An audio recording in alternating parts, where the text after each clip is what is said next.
കുറെ കൗമാര സമയത്തെ പൊട്ടത്തരങ്ങൾ, കാണുന്നതെല്ലാം പ്രണയമാണെന്നോ കാണുന്നതെല്ലാം ഇഷ്ടമാണെന്നോ അല്ലെങ്കിൽ ഇതെന്താ സംഭവിക്കുന്നതെന്നോ തിരിച്ചറിവില്ലാത്ത ഒരു പെൺകുട്ടി അതിനെ വേട്ടയാടണം. ഓടി രക്ഷപ്പെടാനെങ്കിലും കഴിയുന്നതിനെ ആയിരിക്കണം വേട്ടയാടുന്നത്, അല്ലേ? ആ വേട്ടയാടിയത് ഒന്നിനും ശേഷിയില്ലാത്തൊരു കുഞ്ഞിനെ. അതിനുശേഷമോ സഭയ്ക്കെതിരെ സംസാരിക്കാൻ ഭയന്നിട്ട് 2 മാതാപിതാക്കളെ അവർ വിലക്കെടുത്തു. 5 കുഞ്ഞുങ്ങളിൽ മൂത്തവളെയാണ് ഇത്തരത്തിൽ നല്ലിടയൻ പീഡിപ്പിച്ചു പോയത്.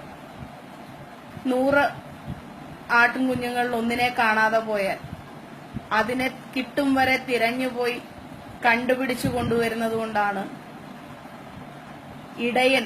നല്ലിടയൻ എന്ന് വിളിക്കപ്പെടാൻ അർഹതയുള്ളത്. അല്ലാതെ 100 എണ്ണത്തിൽ 1 എണ്ണത്തിനെ അടിച്ചു മാറ്റി സ്വന്തം കിടപ്പറയിൽ എത്തിക്കുന്നവനെ ഇടയനെന്ന് വിളിക്കരുത്. അവനെ വിളിക്കേണ്ടത് വേട്ടക്കാരനൊന്നല്ല, സാത്താൻ എന്നാണ്. അതെ, കൊട്ടിയൂർ പീഡനത്തിലെ ഫാദർ വികാരിയെ വിളിക്കേണ്ടത് ഫാദർ വികാരി എന്നല്ല, സാത്താൻ വികാരി എന്നാണ്. Lucifer, the real Lucifer. സഭാവസ്ത്രമിട്ടുകൊണ്ട് പെണ്ണ് പിടിച്ച ലൂസിഫർ, അയാൾക്ക് ആ പേരാണ് ചേരുക. അയാളെ അങ്ങനെയാണ് വിളിക്കേണ്ടത്. എന്തിനു വേണ്ടിയാണ് ഇയാൾക്ക് ഇത്ര കാമപൂർത്തീകരണം തീർക്കാൻ? ഇത്രയ്ക്ക് അയാൾക്ക് അടക്കാൻ വയ്യായിരുന്നുവെങ്കിൽ ഇയാൾക്ക് വല്ല ബോംബെയിലെ ചേരിയിൽ പോകണമായിരുന്നു, ഇല്ല സഭാവസ്ത്രം ഊരിക്കളയണമായിരുന്നു. ഇത്തിരിയില്ലാത്ത ഒരു കുഞ്ഞിനെ, ഇത്തിരിയില്ലാത്ത ഒരു പെങ്കൊച്ചിനെ കൊണ്ടുപോയി ആശാനുസരണം ഉപയോഗിച്ചിട്ട് അവള് ഗർഭിണിയായി. എടോ പൊട്ടം പാതിരി, തനിക്കൊരു കോണ്ട ഉപയോഗിച്ചുകൂടായിരുന്നോ? അതിന്റെ ജീവിതം തകർത്തു. അതിന്റെ കൂട്ടത്തില് അതിന് വളർത്താൻ അതിന്റെ തലയ്ക്ക് ഒരു മാതൃത്വം എന്ന ഭാവം ആ 10 മാസം അതിനെ അനുഭവിപ്പിച്ചിട്ട് മുലപ്പാല് പോലും കൊടുക്കാൻ കഴിയാത്ത രീതിയിൽ, നെഞ്ചോട് ചേർക്കാൻ കഴിയാത്ത രീതിയിൽ ആ കുഞ്ഞിനെ വരെ പറിച്ചു കളഞ്ഞ സഭാ നേതൃത്വം. നാണം കെട്ടത്, നാണക്കേട്. സഭ ഇങ്ങനെ അനാഥാലയം ഉണ്ടാക്കിയിട്ടിരിക്കുന്നത് പാതിരിമാരുണ്ടാക്കുന്ന മക്കളെ വളർത്താനാണോ? കഷ്ടമാണ്. ഞങ്ങളെ പോലെയുള്ള ക്രിസ്ത്യാനികൾക്ക്, ഞാനൊക്കെ ജനിച്ചു വളർന്നത് പാരമ്പര്യ ക്രിസ്ത്യൻ കുടുംബങ്ങളിലാണ്.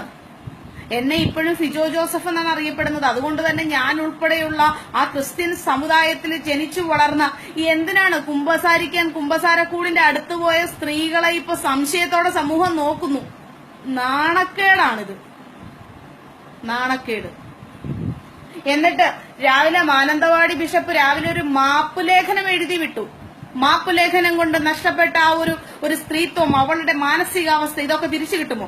സമൂഹത്തിലെ അന്തസ്സ് തിരിച്ചു കിട്ടുമോ? നഷ്ടപ്പെട്ട വിദ്യാഭ്യാസം തിരിച്ചു കിട്ടുമോ? കഴിഞ്ഞ ദിവസം ഞാന് കുട്ടിയെ ഏറ്റെടുത്ത അനാഥാലയത്തിലെ കന്യാസ്ത്രീയുടെ ഒരു ഇന്റർവ്യൂ കണ്ടു. നിനക്ക് ഇത് കഴിഞ്ഞ് പഠിക്കാൻ പോകാമായിരുന്നുവല്ലോ എന്ന് വളരെ ലാഘവത്തോടെ. ആ ചോദ്യത്തിൽ നിന്നാണ് മഠം വിട്ടുപോയ സിസ്റ്റർ മേരിയുടെയും സിസ്റ്റർ ജസ്മിയുടെയും ഒക്കെ അനുഭവ കുറിപ്പുകൾക്ക് യാഥാർത്ഥ്യമുണ്ടെന്ന് നമ്മൾ ബോധ്യപ്പെടുന്നത്.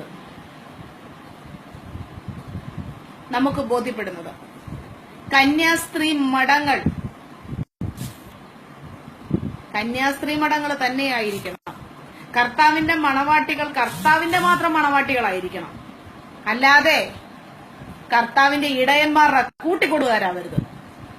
ഇത്രയെങ്കിലും പറഞ്ഞില്ലെങ്കിൽ, എന്നെ പോലെയുള്ള സമൂഹത്തിലെ ക്രിസ്ത്യൻ കുടുംബത്തിൽ നിന്ന് ജനിച്ചു വളർന്ന സ്ത്രീകൾ പ്രതികരിച്ചില്ലെങ്കിൽ വീണ്ടും ഇത് ആവർത്തിക്കും. അഭയ കൊലക്കേസ് ദുരൂഹമായി തുടരുന്നത് പോലെ ഇനിയും ഒരുപാട് ദുരൂഹതകൾ ഇതിനകത്ത് തുടർന്നുകൊണ്ടേയിരിക്കും. 48 വയസ്സുള്ള ഫാദർ റോബിന് മഴ നനഞ്ഞു നിന്ന 16-കാരിയെ കണ്ടപ്പോൾ ലിംഗോധാരണം സംഭവിച്ചുവെങ്കിൽ അയാളെ പുരോഹിതനായി കാണുന്നതിന് ഈ സമൂഹത്തിന് കഴിയില്ല. അയാളെ നേരാവണ്ണം നല്ല പ്രായത്തിൽ കല്യാണം കഴിച്ചിരുന്നെങ്കിൽ ഒരു കൊച്ചിനെ കെട്ടിച്ചുവിടായിരുന്നു. 20 വയസ്സുള്ള ഒരു പെൺകുട്ടിയെ അയാളുടെ മകളെ കെട്ടിച്ചുവിടാനുള്ള പ്രായം ഉണ്ടാവുമായിരുന്നു. പോയി പീഡിപ്പിച്ചിട്ട് വന്നിട്ട് ആദ്യം 10 ലക്ഷം രൂപ കൊണ്ടേ കൊടുത്ത് ഒതുക്കി.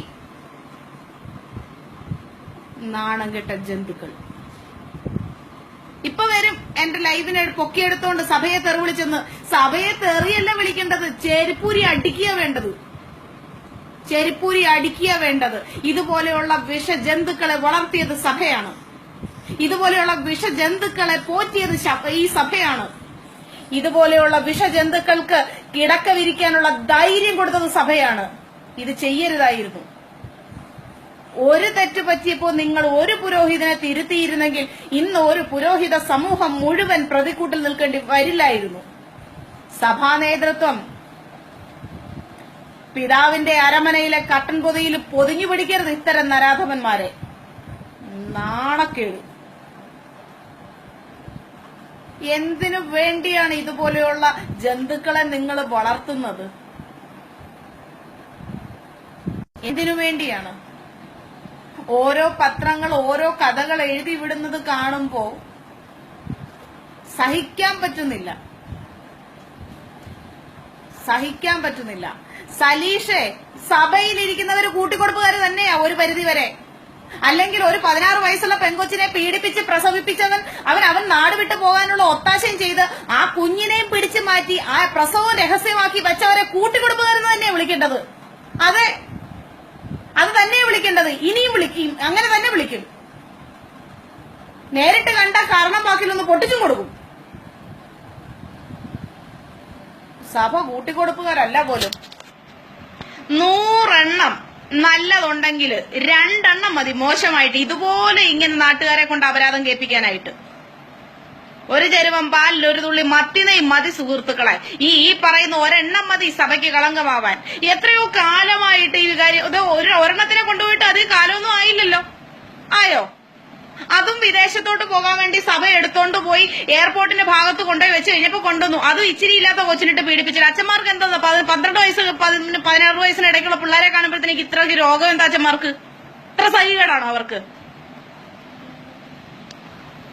എന്റെ പൊന്ന സഖാവേ, ഞാൻ അങ്ങോട്ട് പള്ളിയിലോട്ട് കുമ്പസാരിക്കാനും ഇല്ല, കുർബാന കൊള്ളാനും ഇല്ല. അത് വണ്ടേ നിർത്തിയതാ. ഞാൻ ഈ കുമ്പസാരക്കൂടിന്റെ അടുത്തോട്ട് പോകുന്ന പെണ്ണുങ്ങളെ മുഴുവൻ സംശയമായിട്ട് പോകണം. കാരണം ഏതാണ്ട് ഒരു 10 കൊല്ലമായിട്ട് ഞാൻ ആ വഴിക്ക് പോകാത്തോണ്ട് കുഴപ്പമില്ല, സമാധാനമുണ്ട്.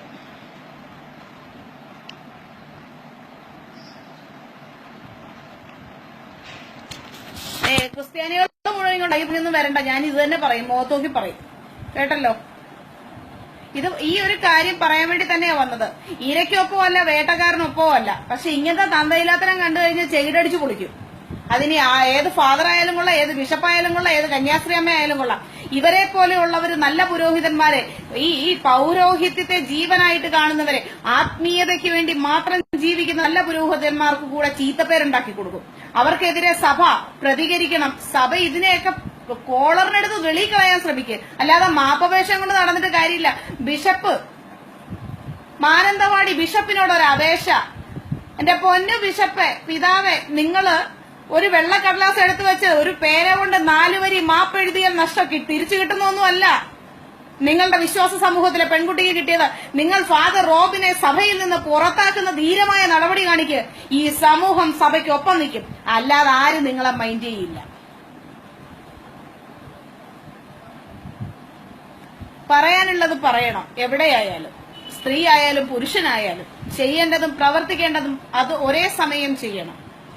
അല്ലാതെ ഈ ആളുകളെ മുഴുവൻ താങ്ങിപ്പിടിക്കരുത്. 10 ലക്ഷം രൂപയ്ക്ക് വേണ്ടിയിട്ട് മകളുടെ മാനത്തിനെ ഫാദർ റോബിന്റെ ലോഹക്കടിയിൽ താത്തിയവർക്ക് അവരോട് എനിക്കൊന്നും പറയാനില്ല. അവരുടെ നിസ്സഹായതാവസ്ഥയാണെന്ന് ലോകം മുഴുവൻ പറയുന്നു. ശരി, ഞാനത് അംഗീകരിച്ചു.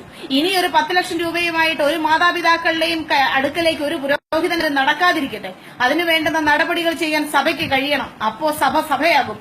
ഇല്ലെങ്കിൽ സഭ കൂട്ടിക്കൊടുപ്പുകാർ തന്നെയാകും.